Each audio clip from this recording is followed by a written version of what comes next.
भाजपा लगातार पिछले 2 बार से पूर्ण बहुमत के साथ लोकसभा के चुनाव जीतते आ रही है, जिसके बाद 2023 में सभी विपक्षी दलों ने गठबंधन बनाकर चुनाव लड़ने का निर्णय लिया था और अब इस कड़ी में रायपुर में आईएनडीआईए गठबंधन मिलकर चुनाव लड़ रहा है।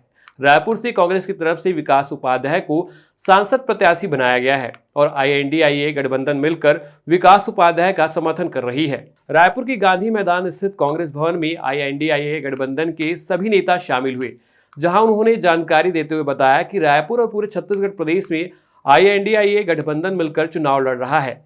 आईएनडीआईए गठबंधन का कहना है कि इस बार का चुनाव 2 विचारधाराओं का है। एक तरफ वो विचारधारा है जो संविधान को मानती है और दबे कुचले लोगों की बात करती है, वहीं दूसरी तरफ वो विचारधारा है जो संविधान बदलने की बात करती है और उद्योगपतियों को पैसे देने का काम करती है। मालूम है पूरे देश के पैमाने पर भारतीय जनता पार्टी के खिलाफ एक गठबंधन चुनाव लड़ रहा है, जिस गठबंधन का नाम है इंडिया गठबंधन। और इस गठबंधन में मार्क्सवादी कम्युनिस्ट पार्टी है, भारतीय कम्युनिस्ट पार्टी है, भारतीय कम्युनिस्ट पार्टी मार्क्सवादी लेनिनवादी है, आम आदमी पार्टी है, समाजवादी पार्टी है, शिवसेना उद्धव ठाकरे है, एनसीपी है, डीएमके है।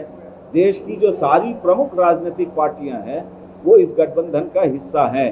गैर भाजपा जो गठबंधन है, गैर भाजपा शासित राज्यों के जितने बड़े राजनीतिक दल हैं वो इस गठबंधन का हिस्सा है। और छत्तीसगढ़ के अंदर इन सारे हमारे इंडिया ब्लॉक के जो साथी हैं, हम लोगों ने सामूहिक रूप से ये फैसला लिया, ये आगामी जो लोकसभा का चुनाव हो रहा है, ये लोकसभा चुनाव कोई साधारण लोकसभा का चुनाव नहीं है। ये भारत के जनतंत्र, जनवाद, लोकतंत्र, संविधान, देश की जनता की एकता और साथ ही साथ आर्थिक आधार पर भारत के भावी भविष्य का चुनाव। और हम ये महसूस करते हैं इन चुनावों के जरिए देश की जनता पिछले 10 सालों से इस देश में अपने ही वादों को जुमलों में तब्दील कर देने वाली सरकार, जिसने रोजगार के मामले में जो वादा किया वो वादा खिलाफी किया, महंगाई के मामले में जो वादा किया वो वादा खिलाफी किया, किसान की आमदनी के मामले में जो वादा किया वादा खिलाफी किया, उन पर लाठियां बरसाई, 700 से ज़्यादा किसान शहीद हुए, 1 साल से ज़्यादा लंबा आंदोलन चला, किसान विरोधी 3 काले कानून बनाए।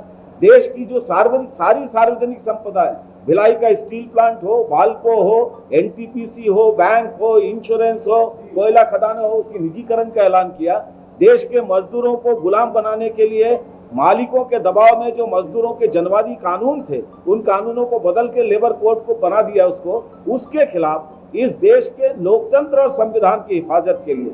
और ये जो कॉरपोरेट को जिस तरीके से सरकार ने छूट दी, इलेक्ट्रल बॉन्ड उसका सबसे नायाब उदाहरण है। निर्मला सीतारमण के पति ने सार्वजनिक रूप से घोषणा की, ये दुनिया का सबसे भ्रष्ट स्कीम है और ये सरकार भाजपा की दुनिया की सबसे भ्रष्टतम सरकार है। ऐसे ही वीडियो को देखने के लिए जुड़े रहें सुरमई टाइम्स के साथ। मैं था आपके साथ नारायण पांडे। हमारे चैनल को सब्सक्राइब करें और वीडियो को लाइक करें।